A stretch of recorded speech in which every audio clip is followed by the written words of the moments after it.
औज़ुबिल्लाहिमिनश्शैतानिर्रजीम बिस्मिल्लाहिर्रहमानिर्रहीम। Dear students of class 8, अस्सलाम वालेकुम रहमतुल्लाहि व बरकातुहू। आज का हमारा टॉपिक है पोलो द किंग ऑफ गेम्स।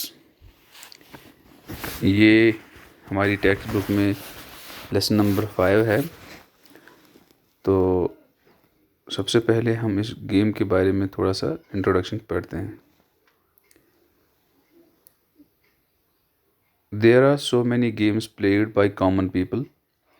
दुनिया में मुख्तलिफ़ किस्म की जो गेम्स हैं वो खेली जाती हैं। जो कॉमन पीपल है, आम आदमी है, वो मुख्तलिफ़ किस्म की गेम्स खेलते हैं। जैसे आपको पता होगा, कोई क्रिकेट खेलता है, कोई फुटबॉल खेलता है, कोई वॉलीबॉल खेलता है, या कोई कबड्डी खेलता है, खो खो है, चेस है, कैरम है, बहुत तरह की गेम्स होती हैं।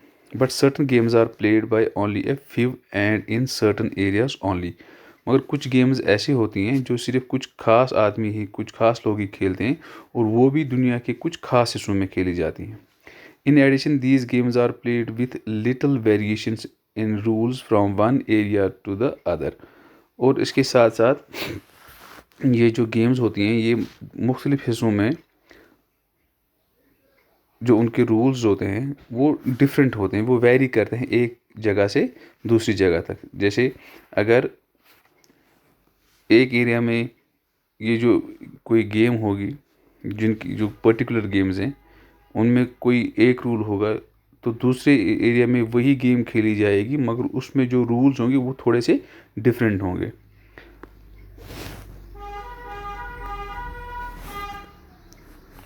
तो वन सच गेम इज़ पोलो।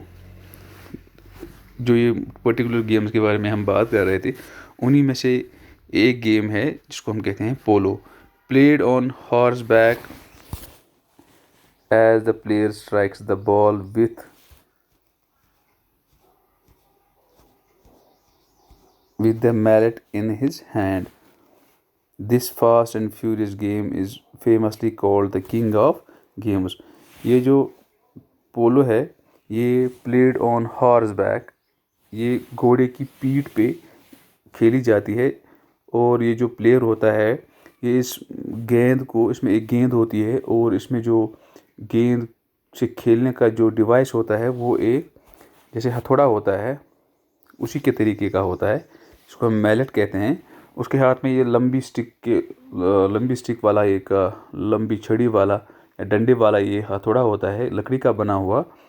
तो इस जो ये तेज़ गेम होती है और बड़ी ख़तरनाक गेम भी होती है, इस गेम को आमतौर पर कहते हैं किंग ऑफ गेम्स, यानी कि तमाम गेम्स का बादशाह। Read more about polo from the lesson. तो हम इस पोलो के बारे में अपने लेसन में और ज़्यादा पढ़ने की कोशिश करेंगे।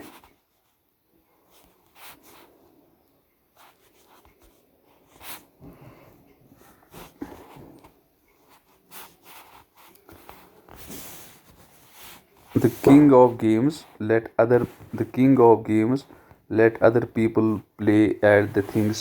The king of games is still the game of kings। तो कहते हैं द किंग ऑफ गेम्स, जो तमाम गेम्स का जो सरदार है, तमाम गेम्स का जो बादशाह है। Let other people play at other things. जो आम लोग हैं उन्हें खेलने दो, बाकी जो दूसरी तरह की गेम्स होती हैं उनके साथ खेलने दो। The king of games is still the game of Kings. मगर जो किंग ऑफ गेम्स है, जिसको हम पोलो कहते हैं, ये सिर्फ बादशाह ही खेलते हैं, इसको कोई आम आदमी नहीं खेल सकता है। This verse inscribed on a stone tablet besides a pologram south of the tabled Silk Route from China to the west sums up the ancient history of the oldest organized sport in the world with its reputed 2500 year or more of existence। ये जो ऊपर हमने पढ़ी है ये verse लिखी हुई है ऊपर, the king of games let the other people play at other things, the king of games is still the game of Kings. ये वाला वर्स है, ये कहाँ पे लिखा गया है? This verse inscribed on a stone tablet.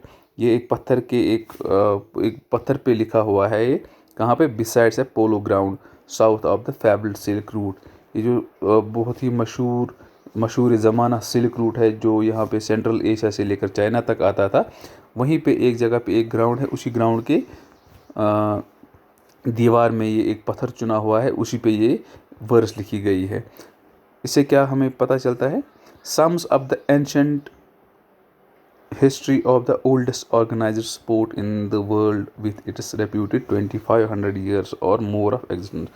ये हमें इस बात का अंदाज़ा देता है कि ये जो या इस बात का हमें हिस्ट्री का अंदाज़ा देता है कि ये जो सबसे पुरानी ऑर्गेनाइज्ड सपोर्ट जो है, जिसकी तकरीबन हिस्ट्री तकरीबन 2500 साल की है, यानी कि ये जो गेम है ये तकरीबन 2500 साल से खेली जा रही है। इस वर्ष से हमें उस बात का अंदाज़ा होता है कि ये गेम जो है ये कितनी पुरानी है, गेम जो है कितनी पुरानी है।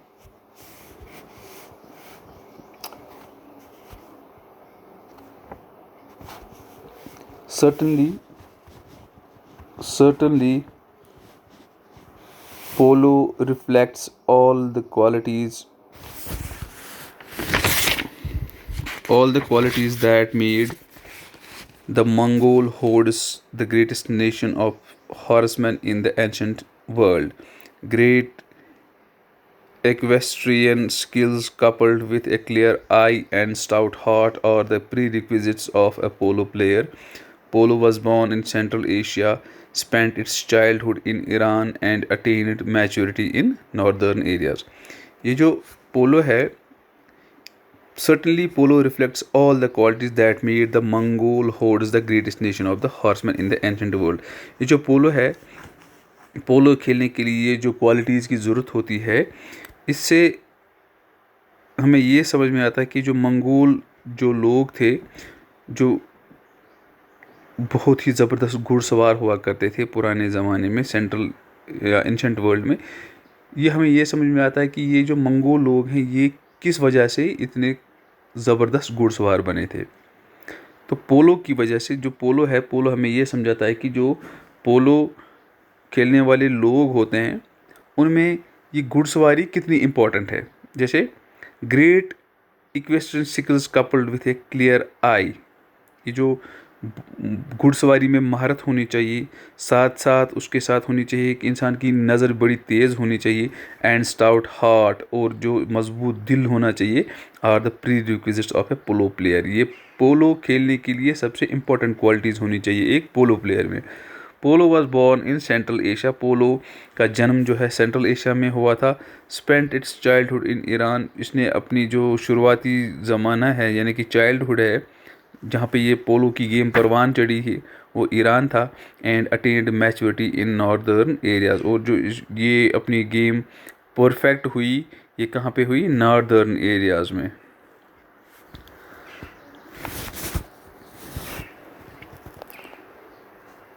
From the steppes of Central Asia, the game eventually spread as far as Japan, China, Tibet and India. ये जो सेंट्रल एशिया, जैसे मैंने आपको बताया कि वहाँ पे परवान चढ़ी है या जहाँ पे इसका जन्म हुआ है या उसका बचपन गुजरा है, वहाँ से फिर ये गेम धीरे धीरे करके जापान तक फैली, चाइना में फैली, तिब्बत और इंडिया तक भी इस गेम ने अपने कदम फैला लिए, कदम जमा लिए। Over the ages the aristocratic game developed to promote equestrian and military skills. वक्त गुजरने के साथ साथ जो ये नवाबों बादशाहों की गेम थी, ये आगे जाके घुड़सवारी और मिलिट्री स्किल्स को डेवलप करने में इस गेम ने मदद दी, और इसको प्रमोट, इन दो स्किल्स को प्रमोट करने में भी इस गेम ने मदद दी। And was ranked next to battle itself as the ultimate test of the prowess of princes and warriors. और आगे जाके ये महारत जो इन प्रिंसेस और वॉरियर्स की जो महारत होती थी मैदान जंग में, जंगी सलाहियतों की, तो उसका अल्टीमेट टेस्ट जो था ये पोलो गेम से ही लिया जाता था कि एक आदमी कितना माहिर हो चुका है इस मिलिट्री स्किल्स में और घुड़सवारी में और जंगी हिकमत अमली में। तो ये पार्ट फर्स्ट था। इंशाल्लाह हम कल इसका पार्ट सेकंड पढ़ने की कोशिश करेंगे। Thank you very much. अस्सलाम वालेकुम वरहमतुल्लाहि वबरकातुहू।